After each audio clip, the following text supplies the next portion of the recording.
YouTube, what's going on? This is Chris. Today I'm driving around in my 2011 Porsche Cayman S, but today we're going to be talking about a different vehicle that I owned. Some of you may or may not remember, maybe you're new here, but I had a 2004 Lamborghini Gallardo with the E-Gear transmission that I purchased in April of 2021. I only owned the car until August of 2021, and while I do like to think that I quickly move through cars, this one I was very happy to sell, and I'm going to tell you why I decided to sell the car and a lot of the things that I hated about the ownership experience. One thing that's important to note, I would like to say that this video is reflective of a pre-LP Gallardo. So if you're looking to get ownership experience or feedback regarding an LP car, like an LP 560, LP 550, I can't really speak to that. I know that they are generally much more reliable and dependable vehicles, and they are also a completely different engine. But this video is with regards to the pre-LP Gallardo. I specifically had an 04 car, and the 04, 05 cars are identical. 06 to 08 had some changes, and we'll talk a little bit about that throughout the video. So, let's get started. So, first things first, maintenance costs and general maintenance. Yes, you can expect Lamborghini ownership to be an expensive experience. I personally was a little naive in, trying to read only the positive forum posts where people said their Gallardos were really reliable and they didn't have any issues or anything like that. My car had definitely a large number of issues for, at least in my opinion, for 4 months of ownership. Immediately, the day after I brought it home, it puked coolant all over, so that was one issue. Shortly thereafter, when I purchased the car, it had a new starter motor put into it.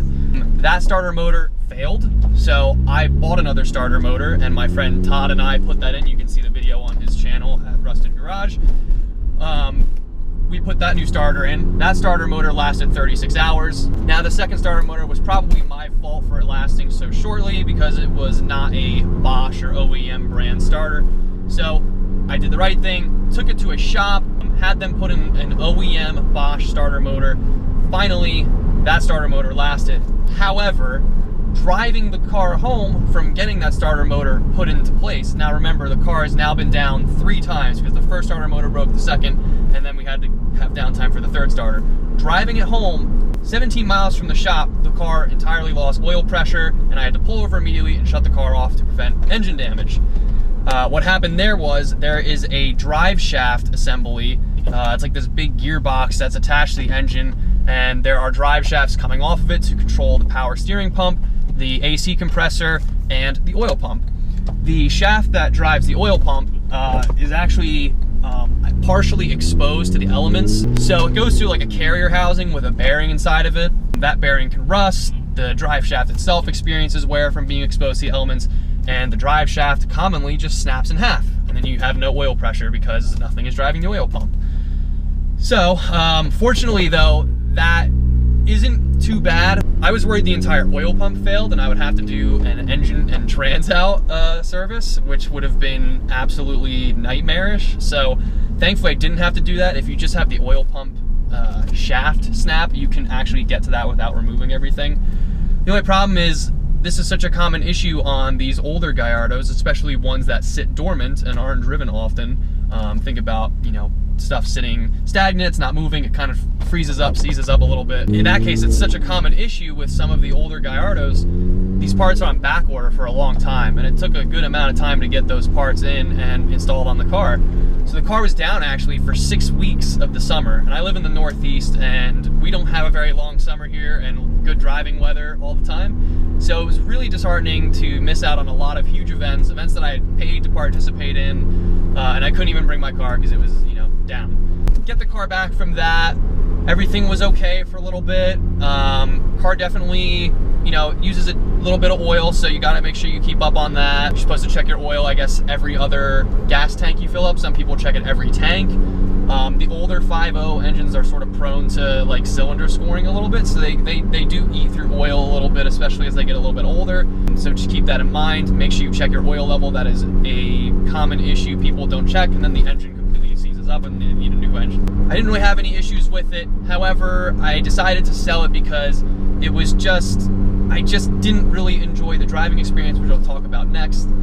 But when I finally found a buyer to purchase the car, the car broke. So what happened was I was driving it, and then all of a sudden the temperature just spiked way up, so I had to pull over and let it cool down. I was able to limp it home and it didn't overheat as long as I kept it rolling.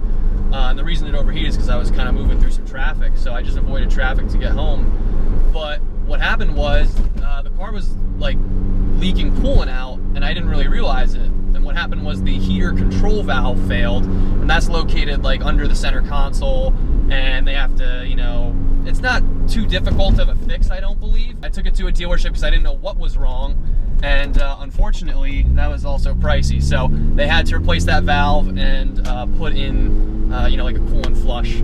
So that was about like $1,800 for that alone. I'm not really much of a baller per se. I'll talk about that a little later in the video. So it was a little bit, you know, a little disheartening to blow $1,800 on a coolant leak. It's like just such a minor thing. But again, that's to be expected. And I'm trying to tell you guys that if you're looking at a Gallardo, that is the reality of it.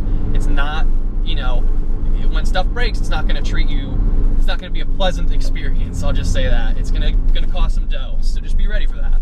I should also note that when I bought this car, I thought I was sort of in the clear because it had a new starter, you know, fresh oil change, had a brand new OEM clutch put in by a Lamborghini dealership.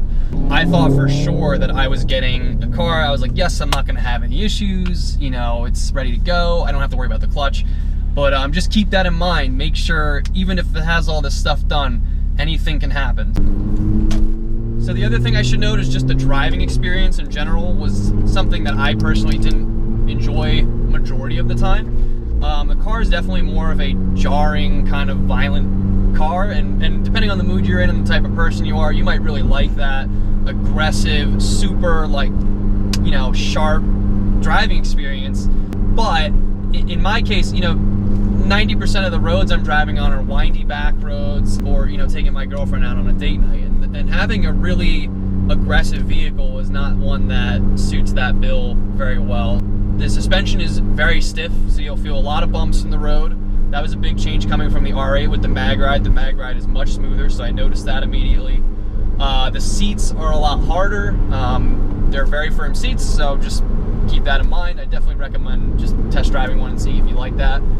And then the other main thing is just the gearbox. So in the 04 to 05 cars, first gear goes all the way up to 61 miles per hour. So if you're in stop and go traffic, you're going to be riding the clutch a lot. And the E-gear isn't, you know, it's older technology, especially those early cars. The tuning on the TCU is a little bit different. You know, it definitely rides the clutch a lot. You're going to be on the clutch until about 11 to 12 miles per hour in first gear from what I experienced. And if you're in stop and go traffic, that's from 5 to 10 miles an hour, you're going to be on the clutch quite a bit. And that's not good for the clutch at all. As you guys know, it's a very expensive part and is a common wear part on these cars.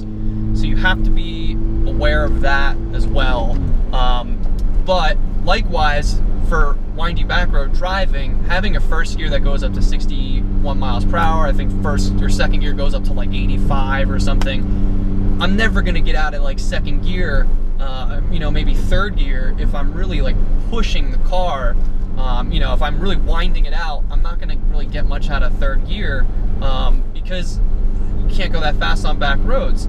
And that's all the driving me and my friends do. We take windy back roads around Pennsylvania. We're not like bombing on the highway. However, in cases where you are on the highway, or maybe you live in Texas or Florida with tons of straight roads and highways, and, you know, maybe you're doing rallies or long distance driving, it's gonna thrive because, you know, on those roads, it pulls really, really hard continuously through those top end gears.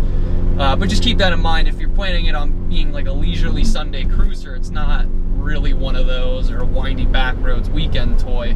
It's definitely suited better for like high-speed driving. That said, the handling was really, really good. I didn't notice any weird things with the handling.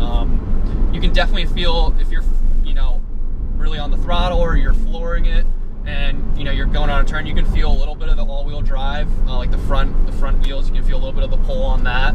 But I never had any like understeer issues or anything like that. The car definitely feels pretty light too, which is great. So you can sort of rip through turns with confidence. It's more just the gearing that isn't suited for slower paced driving. All right, now one of the last things and this was a big realization for me to sort of come to and accept. I'm not a baller. I'm not some millionaire that can just flush money through this car to maintain it, or, you know, likewise gas. I was spending like $80 just to drive it 200 miles or whatever before I needed to refill. The fact that pains my soul made me realize, I was like, all right, this is really not ideal for me to be driving. You shouldn't be worried about gas prices and stupid crap like that, or the maintenance costs if you're buying one of these cars. And that's the tough reality of it. I think there's a lot of people out there who are my age and really want one of these.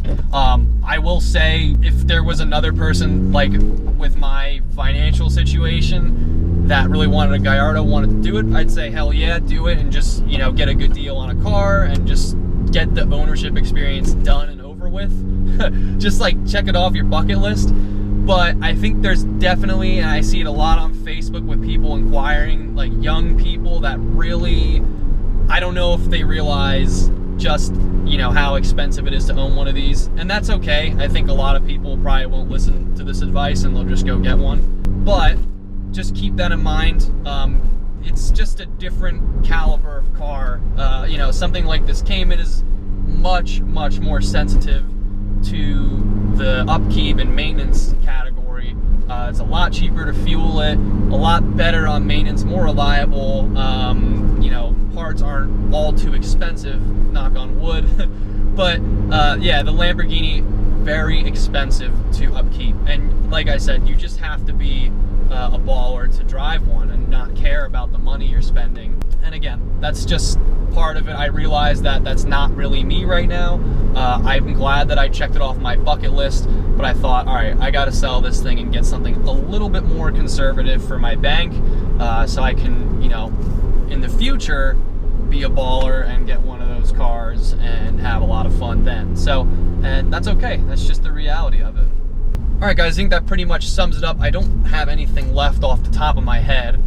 But if you have any questions, please do not hesitate to comment below and ask them, regardless if they're about a Gallardo that you're looking at, questions about your personal situation, if the car's a good fit for you, more personal questions in regards to my experience, if you want more feedback from how I felt. Just ask anything in regards, anything Gallardo, Lamborghini below. I'm happy to answer those questions for you. Also, in the future, I will be making a video talking about how I was able to buy the car at 24 years old. I think that's a question a lot of young people are generally curious about, how they can afford one at a young age and sort of achieve their dream early on. And that can all be applied to whatever car you're looking at, or just general, just saving advice. It's really easy, but I will be making a video talking about how I was able to pull that off. But again, it's very straightforward. I'll post a link to a forum post I wrote below on Lamborghini Talk talking about it as well, if you want to read and sort of see the story in writing. I'm happy to share that as well. So just take a look at the description and I'll put it in there. But yeah, that's pretty much it from my end, guys. Thank you very much for sticking around and watching this. Again, please be sure to comment any thoughts, concerns. Be sure to like the video and don't forget to subscribe for more awesome future car videos. Thank you guys very much for watching. Take care.